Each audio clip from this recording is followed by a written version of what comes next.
بسم اللہ الرحمن الرحیم۔ السلام علیکم۔ ماہم کہانی میں خوش آمدید۔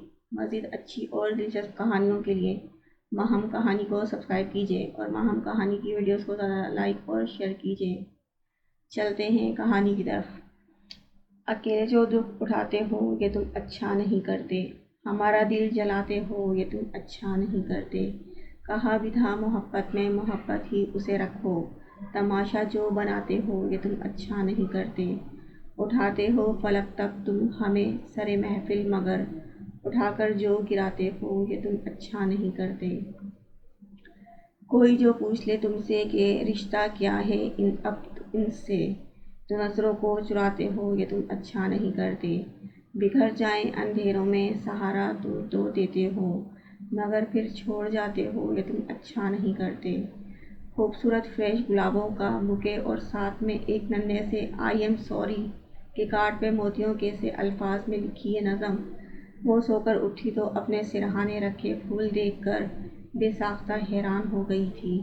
کارڈ پڑھنے کے بعد یہ استعجاب کچھ اور بھی بڑھ گیا۔ تبھی دروازہ نوک ہوا اور فضا اس کے لیے ٹرے میں ناشتہ سجائے چلی آئی تھی۔ السلام علیکم، صبح بخیر زندگی۔ وہ اسے دیکھ کر خوش دلی سے مسکرائی۔ ایمان نے بے رخی سے چہرہ پھیر لیا۔ ابھی تک خفا ہو؟ وہ آگے بڑھی اور اس کے گلے میں بازو حمائل کر دیے۔ مجھ سے بات مت کرو۔ سوری کر تو چکی ہوں یار۔ وہ بس سوری، مجھے تمہاری ایکسکیوز کی ضرورت نہیں، مگر یہ پھول تو سنبھالے بیٹھی ہو۔ فضا نے اس کی گود میں دھرے بوکے کو انگلی سے ٹھونکا۔ ایمان چونک گئی۔ یہ تم نے رکھا تھا؟ تو اور کون رکھ کے گیا ہے؟ تو ٹھیک ہے، واپس لے جاؤ۔ ایمان کی بے اعتنائی نقطہ عروج پر جا پہنچی اور فضا ایک دم سنجیدہ ہو گئی۔ ایمان، تم ابھی بھی سمجھتی ہو کہ تم ٹھیک ہو؟ میں کوئی نہیں ہوتی تمہارے معاملات میں انٹرفیئر کرنے والی۔ ایمان کی آنکھیں لبالب بھر گئیں۔ فضا نے تڑپ کر اسے گلے سے لگا لیا۔ بے وقوف ہو سویٹ ہارٹ، مجھے غصہ اس وجہ سے نہیں آیا تھا، مجھے تمہارے لہجے کی حقارت پہ خوف محسوس ہوا تھا ایمی۔ میری عاقب سے کسی قسم کی کوئی جذباتی وابستگی نہیں ہے۔ تم بہت غلط سمجھتی ہو۔ مجھے تمہارے لہجے کا غرور اچھا نہیں لگا تھا۔ تم جانتی ہو نا، کسی کو حقیر سمجھنا کتنی غلط بات ہے۔ برتر و اعلیٰ صرف رب پاک کی ذات ہے، ہمیں کوئی حق نہیں کہ ہم درجہ بندی کرتے پھریں۔ ماما نے ساری زندگی پاپا کے رشتوں کو حقیر جانا تھا، آج وقت کی گردش نے انہیں انہی کے در پہ لا پٹکا ہے۔ کیا یہ ماما کے غرور کی سزا نہیں ہے؟ ہم اپنی کوتاہیوں اور غلطیوں کو بھول جاتے ہیں، مگر خدا نہیں بھولتا ہے۔ وہ اپنے بندوں کا انتقام بھی لیتا ہے اور حساب بھی برابر کرتا ہے۔ تم سمجھ رہی ہو میں کیا کہنا چاہ رہی ہوں؟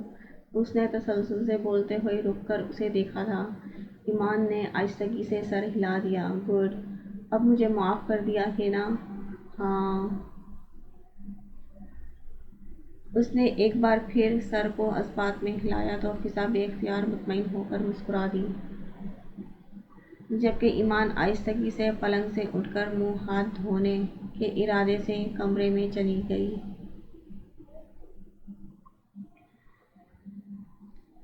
ہجر کے موسم میں یہ بارش کا برسنا کیسا، ایک صحرا سے سمندر کا گزرنا کیسا، اے میرے دل نہ پریشان ہو تنہا ہو کر، وہ تیرے ساتھ چلا کب تھا بچھڑنا کیسا۔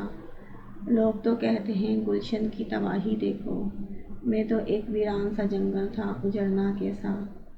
دیکھنے میں تو کوئی درد نہیں دکھ بھی نہیں، پھر آنکھوں میں یوں اشکوں کا ابھرنا کیسا۔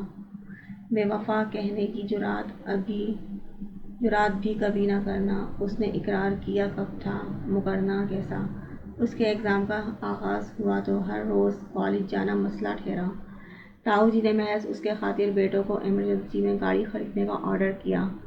اب کیسے کتنی مشکلوں سے پیسوں کا ارینج ہوا یہ ان کا مسئلہ تھا۔ بہرحال جس دن اس نے کالج جانا تھا اس دن تک گاڑی کے کاغذات تک تیار ہو گئے تھے۔ وہ اگر چاہتی تو اس بات سے بھی اپنی اہمیت و خاصیت کا اندازہ کر سکتی تھی، مگر اسے تو گویا کسی بات سے غرض ہی نہ تھی۔ تاؤ جی نے اس کے پک اینڈ ڈراپ کی ذمہ داری ولید کو سونپی تھی۔ اس کی مجال تھی کہ انکار کرتا، مگر یہاں بھی ایمان کی انا آڑے آ گئی۔ ولید کے ساتھ جانے سے انکار کرتے ہوئے اس نے ایک لمحے کو بھی فضا کی گھورتی خفا ہوتی نگاہوں کا خیال نہ کیا تھا۔ میں آپ کے بھائی کے ساتھ چلی جایا کروں گی نا تاؤ جی؟ ہاں بیٹا، وہ اصل میں عاقب کی کمپنی بالکل مخالف سے، مگر چلو ٹھیک ہے، جیسے ہماری بیٹی کی مرضی، ہمیں کیا اعتراض ہو سکتا ہے۔ عاقب، کل سے تم بہن کو ساتھ لے کر جاؤ گے، واپسی پر لے آنا۔ تاؤ جی نے معاملہ منٹوں میں سلجھا لیا تھا۔ فضا کا دل ایک دم بجھل ہو گیا تھا۔ اس سے ولید کی سمت نہیں دیکھا گیا۔ وہ جانتی تھی وہ بہت سیلف کنٹرول بندہ، مگر پھر بھی بہرحال اسے ایمان کا یوں منہ بھر کر انکار اچھا نہیں لگا تھا۔ اوفو، اتنا منہ کیوں لٹکا لیا ہے؟ جتنی بھی بے نیاز اور مغرور سہی آپ کی ڈیئر سسٹر، ایک بار ہاتھ تو لگنے دیں، دیکھے گا سارے کزبل نکال کے رکھ دیں گے۔